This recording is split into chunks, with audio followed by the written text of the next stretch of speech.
우리가 예레미야서를 공부하면서 우리가 반드시 기억해야 하는 것은 하나님의 의도가 무엇이냐. 지금 예레미야 선지자를 통해서 1장부터 계속 지적하신 것은, 그리고 그들에게 책망하신 것은 유다 백성들의 범죄함입니다. 근데 우리가 구조를 보면 처음에는 약하게 말씀하시다가 가면 갈수록 강도가 세져요. 오늘 본문에 보면 아주 크게 달합니다. 하나님의 말씀이, 예레미야를 통해서 하시는 하나님의 말씀이 완전히 크게 달해요. 그 이유 중에 하나가 뭐냐면, 거기에 쭉 내려가다가 28절 맨 끝에 보면 그런 말씀이 있습니다. 진실이 없어져 너 입에서 끊어졌다 할지니라. 거기 줄 봅시다. 진실이 없다. 이 진실이란 말은 중심이다. 중심. 하나님을 향한 중심이 이미 이들은 떠났어요. 이사야 선지자를 통해서 말씀하시기를, 이 백성들이 입으로는 나를 경외하나 마음은 내게서 떠났다. 그러니까 늘 말씀드리는 거지만 이 사람들이 안식일 지킨다니까요. 네, 유월절 지켜요. 맥주절 지킵니다. 번제 드립니다. 다 해요. 안 하는 게 아니라니까요. 안 해서 그런 게 아니에요. 하기는 하는데 그들에게 뭐가 없어요? 진실이 없어요. 진실. 중심이 없다는 거예요. 그러니까 어제 본문에 보면 하나님이 예레미야에게 말씀하시기를, 너는 성전에 서서 이 전이, 보세요. 4절. 너희는 이것이 여호와의 전이라, 여호와의 전이라, 여호와의 전이라 3번이나 강조하는 거예요. 그게 뭐라고 그래요? 거짓말이에요. 거짓말. 그러니까 오늘날 말하면 예레미야 선지자에게 하나님 말씀하셨고, 예를 들어서 오늘날 김 목사에게 저 성전에 서가지고 얘기 좀 하라는 거예요. 성전에 들어왔던 사람들에게 선포 좀 하라는 거예요. 뭐라고? 이 성전에 오는 게 중요한 것이 아니다. 네. 그래서 그들에게 진심이 없어졌다는 거예요. 오늘 본문에도 이렇게 말씀합니다. 21절.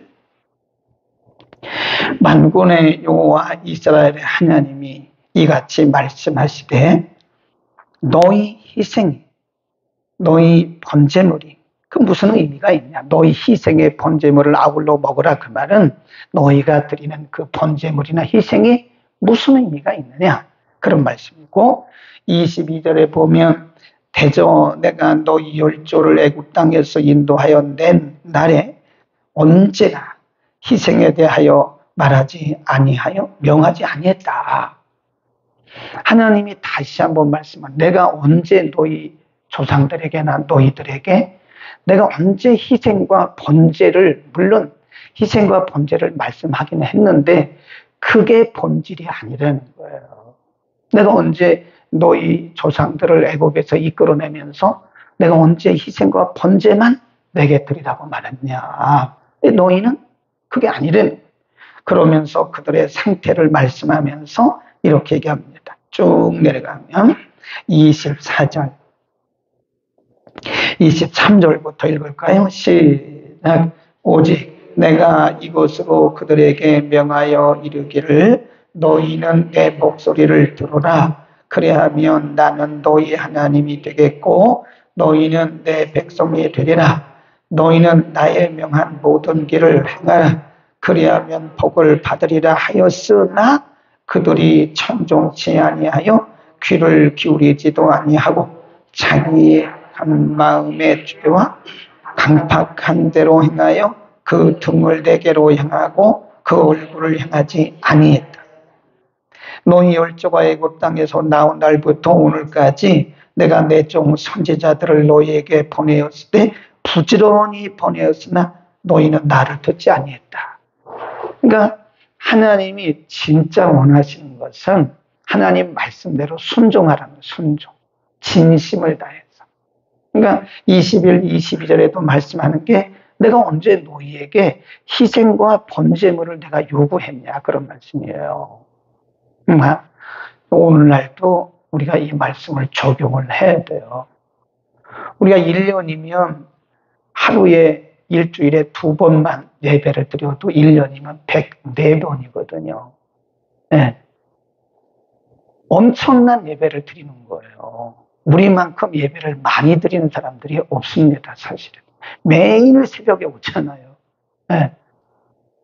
이게 엄청난 수의 예배를 드리는데, 과연 하나님이 원하시는 그 진심이 있었느냐요, 진심. 그 중심이 있었느냐. 하나님은 요한복음 4장에서 이렇게 말씀하세요. 예수님께서 하나님은 영이시다 그래요.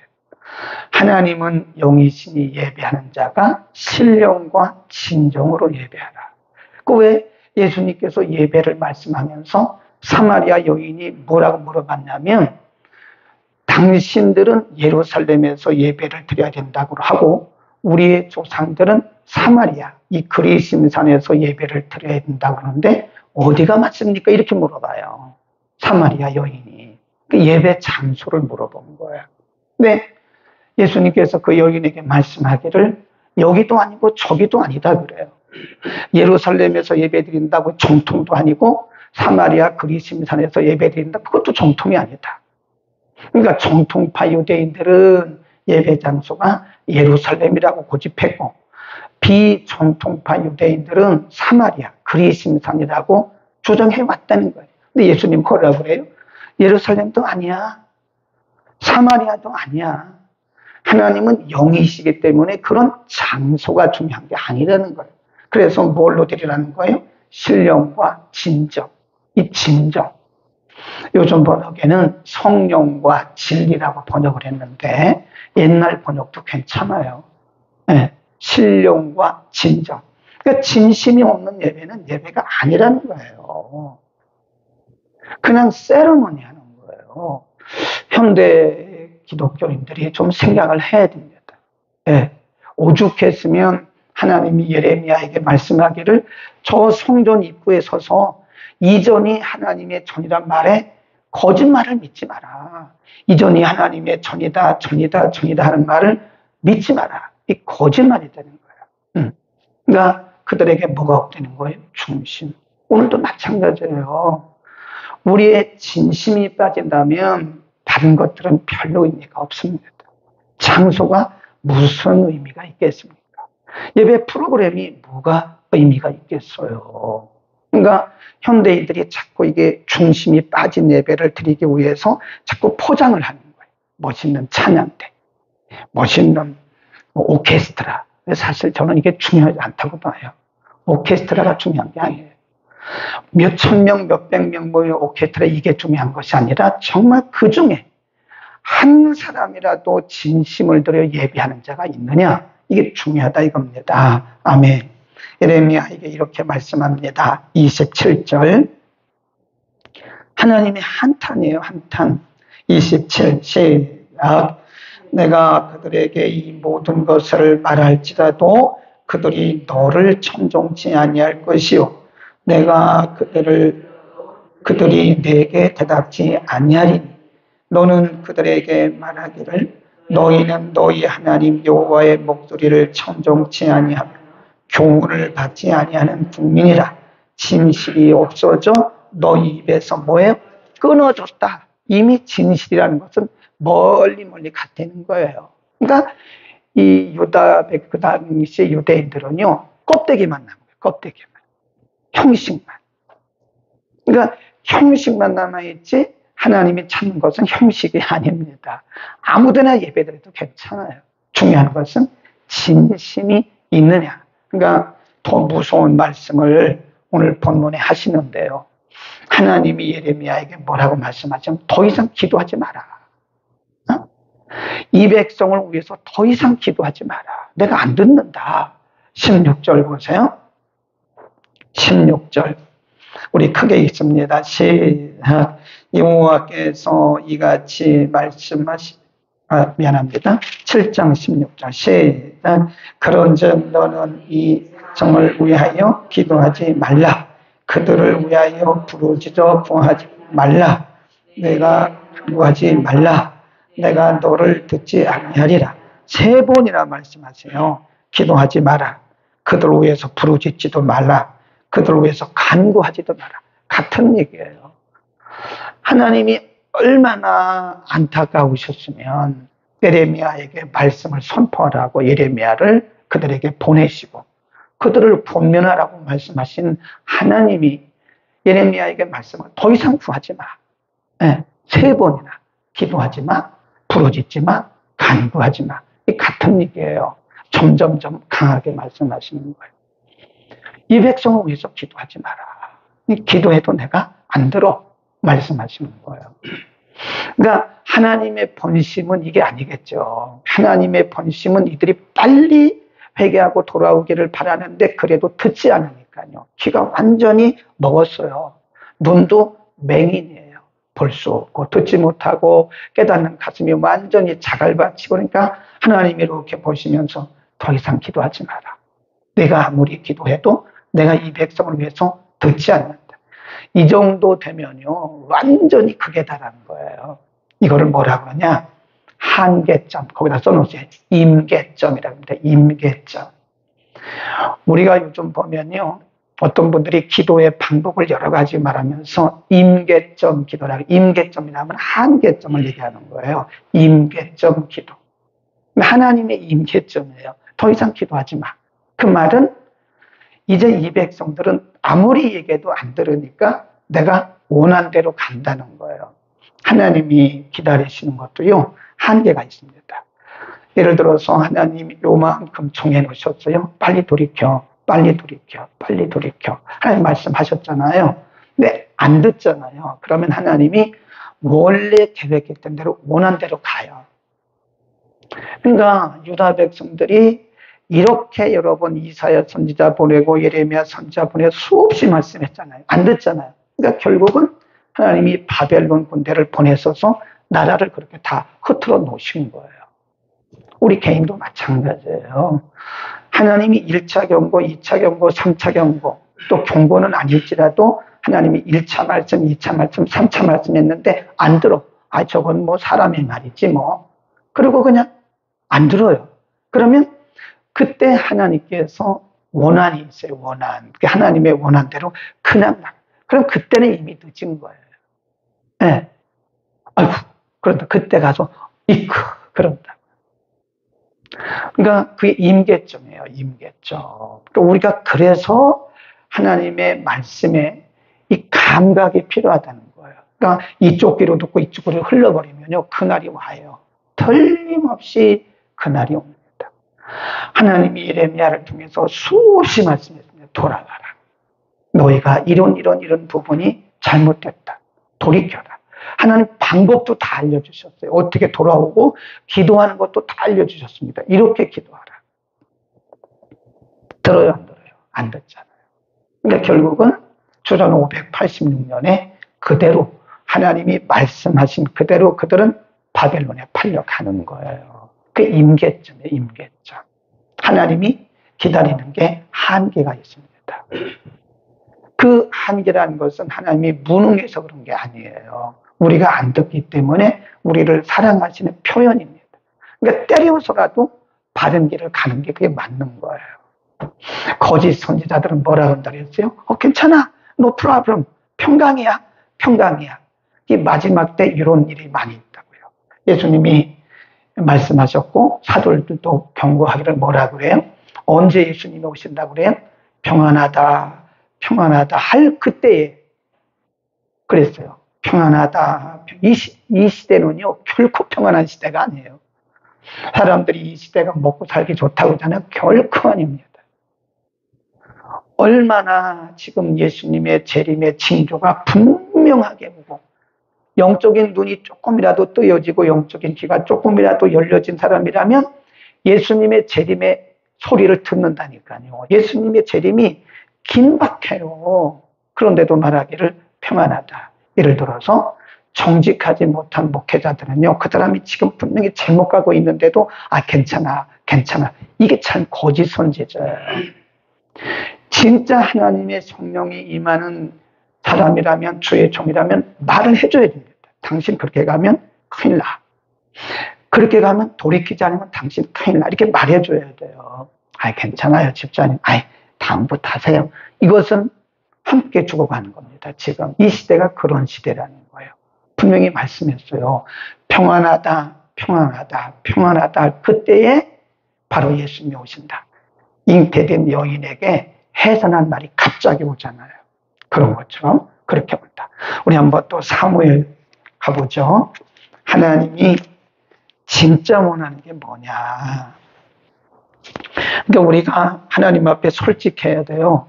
자꾸 타협하면 안 됩니다. 자신과 타협하면 안 돼요. 네. 아니, 나는 뭐 11조 했으니까 괜찮아. 근데 하나님이 11조보다 더 원하는 게 진심이에요. 나는 이만큼 많이 일을 했으니까 괜찮아? 그거 아니에요. 하나님이 원하시는 것은 진심이에요. 자, 사무엘상 15장입니다. 15장에 보면 사울이 왕이 되자마자 버림받아요. 왜 그런지 아세요? 40년을 그가 통치했지만 하나님이 함께 하신 시간은 얼마 되지 않았어요. 15장 1절 사무엘이 사울에게 이르되 여호와께서, 거기 줄곳에 여호와께서, 사람의 말이 아니죠. 하나님이 나를 보내어 왕에게 기름을 부어 그 백성 이스라엘 위에 왕을 삼으셨은즉 이제 왕은 여호와의 말씀을 들어서, 그죠? 계속 하나님의 말씀이라고 그러잖아요. 여호와의 말씀을 들으소서. 만군의 여호와께서 이같이 말씀하시기를 아말렉이 이스라엘에게 행한 일 곧 애굽에서 나올 때에 길에서 대적한 일을 내가 추억하노니 지금 가서 아말렉을 쳐서 그들의 모든 소유를 남기지 말고 진멸하되 남녀와 소아와 그리고 젖 먹는 아이와 우양과 약대와 나귀를 죽이라. 하나님의 말씀이라고 2번 강조했어요. 뭐라 그래요? 아말렉을 치는데 모든 소유를 다 쳐라. 남자, 여자, 좋고 나쁘고 짐승이고 뭐고 하나도 남기지 말고 다 진멸하라. 누구 말씀이래요? 여호와의 말씀. 2번이나 그래요. 2번이나. 그런데 전쟁을 합니다. 사울이 나가서 전쟁을 해요. 열심히 합니다. 열심히 중요한 게 절대 아니라니까요. 7절 보세요. 7절. 시작. 사울이 하윌라에서부터 애굽 앞 술에 이르기까지 아말렉의 사람을 치고 아말렉 사람의 왕 사로잡고 칼날로 모든 백성을 진멸하였으되 9절 보면 거기다 써놓으세요. 그러나, 이 그러나가 들어가야 돼. 이 접속사 그러나 사울과 백성이 아각과 그 양과 소의 가장 좋은 것 또는 기름진 것과 또 어린 양과 모든 좋은 것은 남기고 진멸기를 즐겨 아니하고 가치 없고 낮은 것을 남겼다. 진멸했다. 10절 여호와의 말씀이 바로 임하잖아요. 하나님이 바로 사무엘에게 말씀하기를 11절 처음만 내가 사울을 세워 왕 삼은 것을 뭐한대요? 후회한다. 그러니까 하나님이 원하시는 것은요, 뭘 열심히 하는 게 중요한 게 아니에요. 그러니까 잘못하면 우리가 오늘날도요, 내 열심과 순종을 착각할 수 있습니다. 나는 이렇게 열심히 했는데 왜 그러냐고. 근데 그 열심이 하나님의 말씀에 입각한 열심이냐, 내 열심이냐. 내 열심은 의미가 없어요. 아무런 의미가 없어요. 하나님과는 관계가 없어요. 그러니까 내 열심인가? 내가 말씀을 따르는 거, 이게 중요한 거예요. 바로 하나님 뭐라 그래요? 내가 후회한다. 하나님이 저에게 말씀하시기를 내가 너를 목사로 삼았는데 내 방식대로 하냐? 그럼 하나님, 나는 너를 목사 삼은 걸 후회하고 있어. 그리고 그 뒤에 가보면 하나님이 사무엘에게 뭐라고 말씀해요? 내가 이미 버렸다. 하나님 무서워요. 무섭습니다. 지금 40년 동안 사울이 왕이거든요. 근데 이미 하나님 마음은 떠났어요. 사울에게서. 우리가 정신 차리고 드려야 할 말씀이 말씀대로 사느냐, 이게 중요해요. 말씀이 생명이에요. 하나님은 사람하고 달라요. 100개를 하는 게 중요한 거야. 100개 중에도 예를 들어서 99개 내 방식대로 했어요. 내 마음대로 했어요. 그것은 하나님과는 관계가 없는 것이고, 하나는 정말 내가 기도하고 말씀대로 했어요. 그러니까 하나만 하나님 받으시는 거예요. 근데 우리는 의외로 외형적인 걸 많이 봅니다. 어우, 굉장히 크다. 굉장히 많은 일을 하셨네. 멋있네. 이건 사람들이 하는 말이에요. 하나님은 그 중에서 진짜를 찾고 계시는데 그게 뭐냐? 진심이 있었느냐. 말씀에 순종했느냐. 이거 저도 두렵고 떨려요, 사실은. 이제 주님 앞에 곧 갈 텐데, 주님 앞에 갈 텐데, 주님 앞에 섰는 날, 야, 그거 다 네가 좋아서 한 거고, 네 방식대로 한 거지. 내 뜻하고는 상관이 없었어. 그건 말씀이 아니었어. 그 말씀이 기도가 아니었고, 그건 내 생각대로 한 거야? 라고 말씀하신다면, 그날이 얼마나 후회가 크겠어요. 또 보세요. 이렇게 하나님의 사무엘 선지자를 통해서 말씀합니다. 23절입니다. 시작. 이는 거역하는 것은 사술의 죄와 같고 완고한 것은 사신 우상에게 절하는 죄와 같음이라. 왕이 여호와의 말씀을 버렸으므로 여호와께서도 왕을 버려 왕이 되지 못하게 하였다. 보면 거역하는 것은 우상 숭배와 똑같잖아요.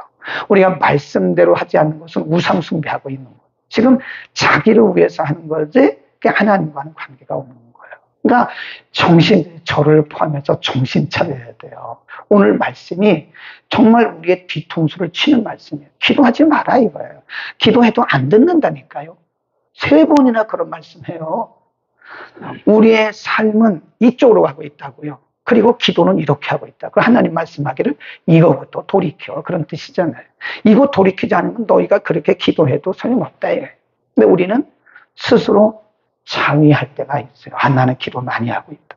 나는 성경 많이 읽는다고. 성경 묵상 많이 하고 있다고. 그런데 여기가 문제예요. 여기가. 이것이 다른 길로 갔다면 이것은 아무런 의미가 없는 겁니다. 근데 우리는 스스로 자위를 해요. 스스로 자기를 위로하는 거예요. 나는 성경 10번 읽었어. 나는 성경 2번. 그게 중요한 게 아니라니까요. 이게 문제, 이게. 그래서 너는 성경을 읽어먹은 것만큼 이렇게 살아가냐? 아, 저는요, 하루에 30분 이상 매일 기도합니다. 그래서 너는 여기가 어떠냐? 이 말씀이에요. 그러니까, 물론 우리가 완벽할 수 없어요. 우리가 완벽할 수 없어요. 윤리적, 도덕적으로 사람을 보지 마세요. 중심을, 진심이 있는. 그러니까 우리가 스스로 속는 경우가 많아요. 우리 스스로가 속아요. 속는 경우가 많습니다. 윤리적, 도덕적으로. 그러니까 사람들이 우리에게 하는 말도 너무 귀담아 들으면 안 돼요. 좋은 말도 너무 귀담아 들으면 안 돼요. 그때 칭찬하는 말도 듣고 거기서 끝나야지. 잘못하면 거기에 취하다 보면 내 모습을 잊어버려요. 네. 또 사람들이 하는 우리에게 지적하는 그 말도 거기까지 해야지. 거기 너무 취하다 보면 또 하나님의 음성 듣기가 쉽지 않아요. 그러니까 우리의 평생 삶의 기준은 뭐예요? 말씀입니다. 말씀으로 돌아가야 돼요. 말씀으로 돌아가서 정말 나는 말씀대로 살고 있느냐. 우리 자신에 대해서요, 우리 조금 엄격해야 돼요. 다른 사람들에게는 좀 관용하세요. 이렇게 보면요, 자기에게는 관용하고 남에게는 엄격하더라고. 그 바리새인이 그래요. 그 바리새인적인 신앙이라니까요. 다른 사람들은 천국 가는데 지장 없으면 그냥 두세요. 그냥 두세요. 지금 우리가 그거 탓할 때가 아니에요. 누구를 탓해요? 나를 탓해야 돼요. 내게 정말 날카로운 칼을 대야 돼요. 강한 휘초기를 나에게 대야 됩니다. 나에게. 나는 정말 말씀대로 알고 있느냐. 다른 사람이 문제가 아니라니까. 다른 사람 얘기하다가 나 천국 못 가면 어떡해요? 나는 정말 말씀대로 하고 있느냐. 이겁니다. 기도하겠습니다. 거룩하신 우리 아버지, 오늘 참으로 하나님께서 엄한 말씀을 하셨습니다. 유다 백성들을 향해서 말씀을 선포하라고 보내신 예레미야의 선지자에게 너는 다시는 이 백성을 위해서 기도하지도 말고 부르짖지도 말고 간구하지도 말라고 말씀하신 것은 얼마나 안타까운 하나님 아버지의 마음이 있는지 우리가 다시 한번 생각하게 하옵소서. 유다 백성들은 매주 안식일을 지켰고 번제와 희생을 드렸고 모든 절기를 정확하게 지켰습니다. 그러나 그들의 진심이 없다고 오늘 28절에서 말씀했습니다. 하나님, 때로 우리는 우리 스스로에게 속고 살 때가 많습니다. 내가 열심히 하기 때문에 하나님이 기뻐하실 것이다. 내가 최선을 다하기 때문에 나를 기뻐하실 것이다 라고 생각을 하지만 때로는 우리가 하나님의 말씀이 기준이 되지 않는다면 하나님께서도 이렇게 또 안타까워하실 수도 있다는 사실을 늘 깨닫고 타인에 대해서는 관대하게 하시고 우리 자신에 대해서는 엄격한 자를 되도록 우리에게 은혜를 덧입혀 주옵소서. 주님, 이 시대에 들어야 할 말씀인 줄로 믿습니다. 이 말씀을 신비에 새기고 천국 가는 그날까지 우리 자신을 말씀에 비추어 바라보도록 은혜를 더하여 주옵소서.